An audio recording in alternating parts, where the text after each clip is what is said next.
Hello everyone, James the Wine Gypsy here. Today we are going to be testing the Coravin Wine Preservation System. Now I've had my eye on one of these for about a year and a half, ever since I saw one at a tasting in Paris, and I was just really impressed by the whole idea that you could tap into a bottle of wine, literally tap into it, take a little bit out, drink what you want, pull this back out, it reseals the cork, it's replaced all the oxygen with argon gas, and that bottle is still good to go. You can put it back in your rack and drink it 6 months later. I thought, wow, that's really cool. And as soon as I get home, I'm gonna buy one of those. Well, I got home and I looked it up and I found out that, gosh, they're kind of expensive. So I never really did buy one. I thought about it and held off. And then a few weeks ago, I thought, you know what? Since I started this blog, I'm going to take advantage of this opportunity to buy one of these and do a comparison test between that and what I've been using for a few years, which is just one of these vacuums, which basically you just open a bottle, and if you are going to preserve it, you put the cap in, you suck the air out, and it's good to go, and it will last 3 or 4 days before the wine starts to go bad from too much oxygen. So the whole idea of today is that I'm going to do a side-by-side comparison. We're going to test the Coravin and the vacuum side by side over a period of days. I'm going to try for 7 days. I'm hoping that both wines make it that long and I don't get the urge just to finish them off in that time frame. I'm going to try to be as scientific as I can with this. So I've come up with what I think is a pretty good method of doing that. That method is going to be using 2 different wines. So for the Coravin, I went out specially and bought this Chateauneuf de Pape, which is supposed to be a really good French. It's a 97 rating from Wine Spectator. Not a cheap wine. And really, I don't think I would use this on a cheap wine because it is an expensive device and it is expensive to operate. Really not made for preserving a $10 wine. And I do have some $10 wines in my rack. I'm not that much of a snob. So the side-by-side comparison is that I'm going to be using the vacuum with one of my favorite wines here, which is a Faustino. It's a Spanish Tempranillo, and I absolutely love it. So this for me is a known quantity. I know what it tastes like. I know what it should taste like when I open it, and I know what it tastes like a couple days later. This one, I don't really know, so I'm going to be making use of my handy little tasting journal that I got from the folks over at Wine Folly. If you haven't been to winefolly.com, I highly recommend it. They have things like this, educational materials, posters, books. You can get your own tasting journal. Really recommend that site if you are learning more and more about wine as I am. Definitely good people over there. So that's my plug for my friends over at Wine Folly. So the comparison is going to be these 2 wines being used by these 2 preservation systems over a period of 7 days. So we're going to see which one stands up the best. What I'm going to do is I'm going to take a taste out of each one of them today, and then I'm going to put down my notes to see, here's what I got from it today. And then each day I'm going to see, did it change at all? Do I feel like it's less quality than it was when I first opened it? Now, there's a couple of things that are going to be at play here. I can't control all the variables. First off, this won't be allowed to breathe. I'm not going to be able to put this in my decanter. I probably could run it through my aerator if I wanted to, but I'm not going to go to that trouble right now. I'm basically going to put it in my glass. I'm going to give it the 4-step smell, taste, 4-step tasting process. I'm going to give it the 4-step tasting process, and we're going to see how well it works. If it is a good wine and I enjoy it today, hopefully I'll be enjoying it just as much in 7 days because it hasn't changed at all from what's in the bottle to what I'm pouring in my glass. So that's one thing. There is a little bit of a problem though, is I really won't get to inspect the cork until I actually open this bottle for real with a corkscrew, because I'm not going to be opening, I'm not actually going to see the cork. So for all I know, this bottle, because it's a 2005, it actually could be corked already. It could be, the cork could already be mostly disintegrated. I won't know that. Maybe I'll see some residue in there if that were to happen. But that's one of the things that I thought of as one of the downsides of using a Coravin, is you don't get to inspect the cork. So that's one downside. So that'll be my first one, and then after I do that, I will rinse my glass, and I will reset my palate, and I will go for my favorite over here, the Faustino, and then I will recap that with the vacuum. So we will see then how much difference does it make whether I am preserving it over a week with the Coravin for the more expensive wine, or the Tempranillo with the vacuum. Big price difference between these. You can get these for about $10 on Amazon. This, depending on the package that you go for, is anywhere between $200 to $300. So now let's get ready to start our test. All right, so I'm just finishing up putting down my notes from the tasting. Man, this was good. If you get a chance to get a Domaine du Pégao Chateauneuf de Pape, this is actually 2010. I think I called it 2005 by accident. Really good. It's full-bodied, but it's not big and bold. It's not overwhelming. This is a Southern French wine. Definitely like the flavor here. This is definitely not a Tuesday night wine that I'm just had a bad day. This is one that I'm going to really enjoy with friends and family. So definitely highly recommend this one, and I'm going to finish this one off right now, and then I'm going to get ready to do the second test with the Faustino. All right. Just about to pull the cork here on the Faustino.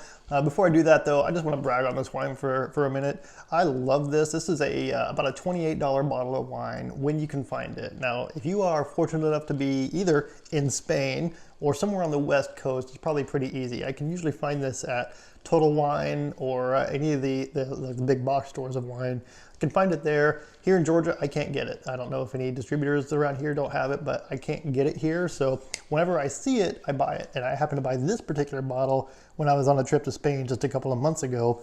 Like I said, it's about a $27, $28 bottle of wine here in the States. I walked into a kiosk in Madrid, and this was going for €8. So I had to buy as many as I could, but I only brought back 2 because that's all I'm legally allowed to bring back. Right? Right. All right, so I'm going to go ahead and pop this guy open, and we are going to get to some sampling. All right. Now, if you are not familiar with Spanish Tempranillos, they are big, bold, spicy, slap you in the face kind of wines, and I think that's why I like them. That's why this is one of my favorites. I'm going to go ahead and do this. I've already re-cleansed my palate with the chocolate. I rinsed out my glass. So do a little sample here. Again, I'm trying to make this last 7 days, so I can't drink the whole thing right now as much as I want to. I'm going to do this in the name of science. Cheers.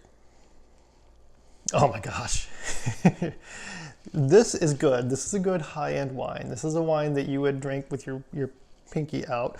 This is a wine that you would drink with a chorizo taco. Oh my gosh, this is good.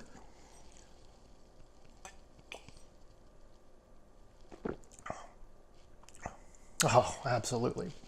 Now, I will say one of the things I noticed when I was tasting the Chateauneuf de Pape is that it says it's 14% alcohol. When I did my little swish test and I looked at the fingers coming down, which is the residual sugars, will give you an indication of how much alcohol content there is, I didn't see much. So maybe it wasn't quite that. It's not what I would have expected it to be. This one you can definitely tell the residuals down there. Maybe you can't see it on the camera, but I can see that there's definitely some alcohol in this. And these are, like I said, big in-your-face kind of wines. All right, so while I'm enjoying that, I will do my tasting notes in a minute, but I'm going to go ahead and show you what I'm going to do with my vacuum vine for the comparison study. You take one of these reusable corks, and I have a collection of these. So you put it in, just like a stopper, and then you use the vacuum vine. As soon as you hear it start clicking, that means it sucked all the oxygen out. So now what we have are 2 bottles of wine that have both been used with a wine preservation system. What we're going to find out over the next few days is how well these stand up to being opened and reopened and used. This one shouldn't be exposed to much oxygen at all, so I'm hoping that this one fares better than this one. This one is usually 3 or 4 days before I can really start telling a difference because it's had too much oxygen, too much time to breathe, because you are opening the cork and letting air in there. Even if you are sucking some of the air out, there's still some left in there. So that's why I know that this, while I've been using it for years, it's great for keeping wine for a few days, but the Coravin that I have right here, ideally you can save wine for several months. Now, I know that there are some of my friends out there that, number one, can't even fathom an unfinished bottle of wine. If they are going to crack into one for a glass, they're probably going to finish the entire bottle. Well, that's true, but I drink things that are pretty heavy, so the idea that I'm going to drink 4 glasses of this in a night, probably not.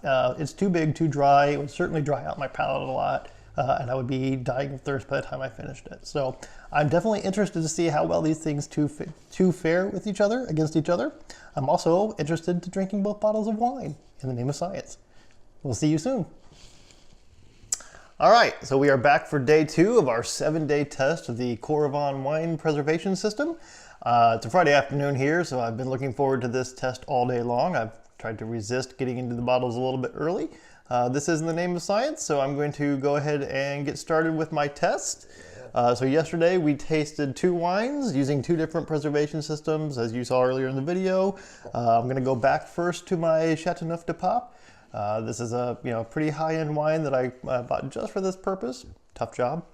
I'm going to go ahead and use my Coravin Wine Preservation System again on this bottle. So again, yesterday we opened the bottle with the device. We were able to completely reseal the cork, so there's no air getting in. One of the things that I was thinking about last night, though, is that if I went through the same spot on the cork every time, that might actually impact how well it's going to reseal each time. So I'm going to give this a fair shot because I want this wine to last for the entire 7 days of the test. So when I clamp it on, let me go ahead and get it in place. I'm going to move it just a hair so that it's not going through the exact same spot on the cork this time. All right, so in order for me to properly use my Coravin, I'm going to go ahead and do a little purge. Okay, did that. Now I can go ahead and shove this down through. Okay, now I am into the bottle, so let's go ahead and pour off a little bit. And the goal for today is going to be to find out if this the flavor profile has changed any from yesterday, meaning that it's oxidized or it's been sitting for too long. I really don't expect there to be much of a change from yesterday, but this is a 7-day test and we have to make sure we do it each day. So let's go ahead and pour some.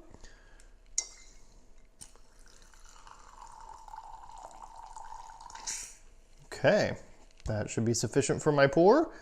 All right, I'm going to go ahead, before I taste that, I'm going to release this. Actually, hold on here and pull the needle back out. All right, so I can see here that I did go through a second place. It'll be a little hard to see on the camera, but I did go through a second place on the cork. So I'm assuming it has resealed, and we'll just do a little test here to see. Yep, it is resealed. Supposedly it did fill the bottle with argon gas, so it replaced any oxygen that would have gotten in there with that. So let's go ahead and give this a taste and see.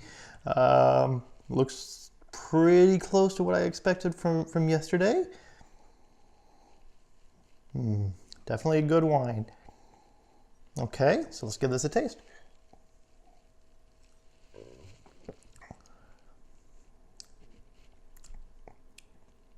All right, so still very good. I do enjoy this part of the job. Very good. I don't really taste any difference from the way that it tasted yesterday. I think if I were opening this bottle for a special occasion or a dinner or a party, I would probably be decanting this. So I probably would have opened it and let it sit for a little bit. But even so, it's still very good. So I'm going to finish this one off, and then we will do our side-by-side test with the Faustino. All right, so that was good. That was a good test. The Coravin so far, after 2 days, performed exactly as I expected it to. The wine was perfectly good, just the same profile that I had yesterday. No difference there. So now we're going to break into the Faustino. Now this one is the one that I'm expecting not to fare quite as well over the 7-day test, just because every time that we do take a drink out of it, it is getting some oxygen. Even though I am using the Vacuvon to reseal it, it's still going to be getting some oxygen. And actually, as the deeper I go into the bottle, the more is getting in there in between each pour. So I'm going to go ahead and just pull this off. Go ahead and pour myself a little taste. That should be sufficient. Kind of wishing I had another bottle for after the video is done. But let's go ahead and do that. I'm going to go ahead, before I even take a drink, I'm going to go ahead and recork it and use the Vacuvon to reseal. Okay, now it is ready for another day's worth of sitting and waiting for our next test. So let me take a look at this one. Definitely a deeper red than the Chateauneuf de Pape. Spicier flavors, like I said in the recording yesterday, this is definitely a good wine, but this one I personally like better. So let's go ahead and give this a taste.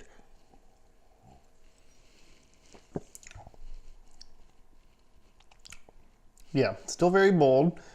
Maybe a little bit less than it was yesterday. Usually the Tempranillos are very spicy right away. I didn't necessarily get the tickle in the back of my nasal hairs. And that is usually what I would expect as the wine breathes for a couple of days in oxygen. So we're gonna see if this one is going to hold out for the 7 days. By the end of this video, I may just be down to the Chateauneuf de Pape. And I gotta say that if it does start to seem like this one's getting ready to go bad, I'm just gonna go ahead and finish the bottle, because I'm not gonna let a bottle like that go to waste just in the name of science, right? All right, so that's day 2. So far, so good for both preservation systems. All right, here we are back for day 3. I have a sneaking suspicion that my Faustino is probably starting to get a little bit oxidized, so this might be the last day for the side-by-side comparison. Like usual, we're gonna go ahead and start with the Chateauneuf de Pape. Going to, once again, go for a slightly different part of the cork, so I'm not going through the same spot every time. Getting a little better at this every time. There we go. I'm now tapped in. Let's give this guy a little taste.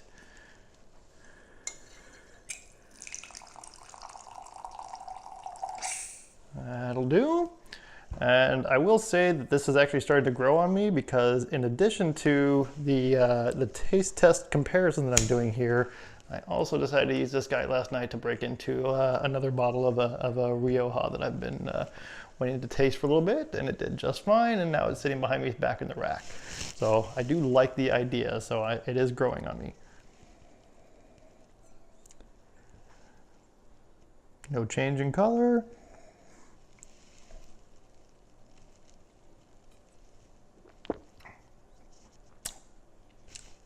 All right, here we are with the Faustino from the Vacuvon. Smells okay. Smells okay. I am getting concerned that this one might not last more than a couple more days, but let's see.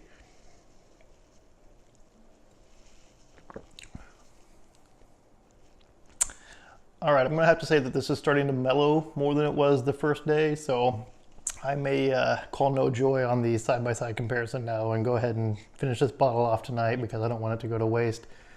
I think we've proven so far that the Coravin is doing a better job of keeping the wine good for 3 days in a row. I really don't have any doubts that it's going to make it for 7 days, whereas the Vacuvon, my old standby, I don't think it's going to keep up. I guess I'm going to have to drink the rest of this bottle. Well, here we are at day 4, and you'll notice we're down to just one bottle. The Faustino that was just using my plunger Vacuvon system only lasted about 3 days. I could tell yesterday that it wasn't going to hold out much longer, so rather than let it turn to vinegar, I figured I would go ahead and just consume the bottle. So had a good time with it last night. So for the rest of the test, we're going to be down to just to the Chateauneuf de Pape. I've already done the tapping and the pouring, so everything looks good. I really don't see any difference between the way it looks right now and smells right now versus the way it did the first time I tapped it 4 days ago. So far the Coravin is doing its job. I think the rest of the test will go pretty quick, so we'll see how we end up in 3 more days. Cheers.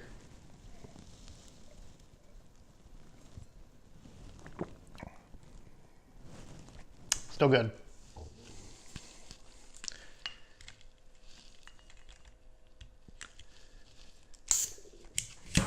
All right, we're back for day 5 already, and we seem to be cruising right along, no issues at all. I'm expecting there to be no difference in the taste of the wine today, as it's been the last several days. A little bit more space in the bottle, so there's got to be a little bit more gas pumped in, but so far I think it's doing a pretty good job of that. Okay, pull it out. Now, I am noticing that with the repeated piercings with the needle that we are doing quite a bit of damage to the cork. It does seem to be resealing each time. I've done this a few times. I was actually thinking, see about hanging this upside down for a night to see if any drops at all come through where we've been going through the cork to see just how well it does reseal. But so far, so good. Just like the first time, so I'm pretty impressed so far on day 5. We've got 2 more days to go. We'll see how it goes. Cheers.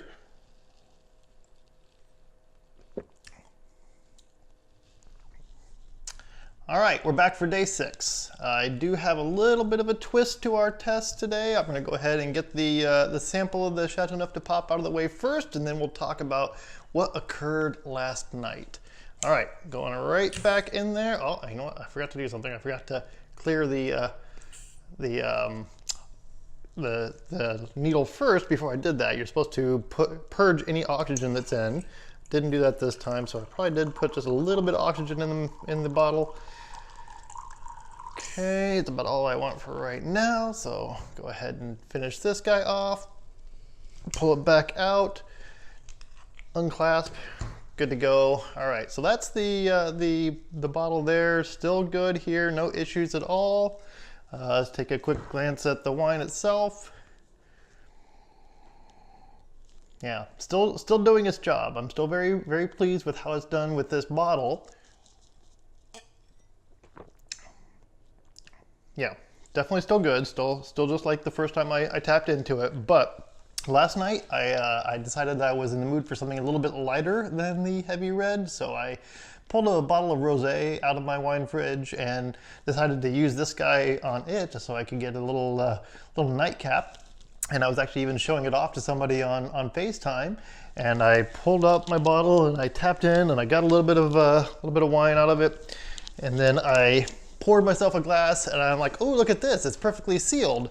And that's when I found out that no, it didn't get perfectly sealed. It was actually dripping and losing, and it was actually dripping quite a bit. So you can see on there that it isn't actually sealed. And this has been sitting in the fridge now for a day since I pierced it, which means that this is not sealed the way that it should be for protecting the wine long term.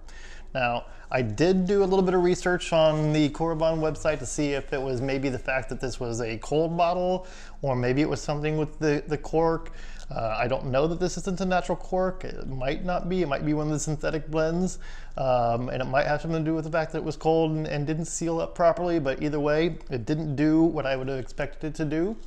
I will say that this is a lower end wine, so it's very likely that the quality of the cork is bad, and that is something that Coravin does say on their website, that it will have issues if the quality of the cork isn't sufficient. So I'm going to attribute this to the cork itself and maybe a combination of that and the cold. So this isn't part of the 7-day test with the Chateau Neuf de Pop that we've been doing, but I did think it was relevant to share with you guys since I have been using this on bottles other than just the Chateau Neuf. So so far I'm still happy, I'm still pleased. This did give me a little bit of pause last night though, and I wanted to make sure I brought it up with you guys so that you would know this as part of the review.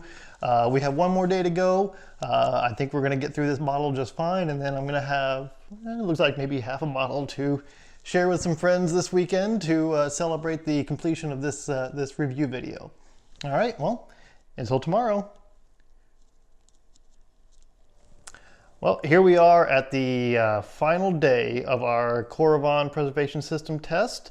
I've now gone through 7 days of consecutive tapping into one bottle to see how well the Coravin preserves it, and I am fairly impressed. It is just like the first tap that I took out of it a week ago, so I'm definitely impressed with the way that it performed with this bottle. So you know, it's lived up to its billing.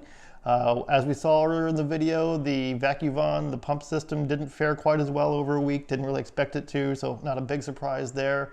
The one drawback that I've had this week is not with this one, it's what I mentioned yesterday where I tapped into the rosé bottle and it leaked through the seal, so that's the only knock that I've had on this. And I gotta say that for the price point, I would expect it to be a bit bulletproof, but you know, to Coravin's credit, they can't control the quality of a cork, so I will give them that. So I'm going to give this a 7 out of 10. It certainly passed my expectations as far as keeping the high-end bottle here preserved.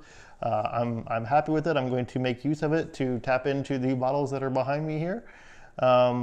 Again, price point's a little steep, but you know, it's an investment, and I think once you have it, you'll make use of it. I'm excited to have it, and hopefully if you decide to buy one, you'll enjoy yours too. Thanks for watching.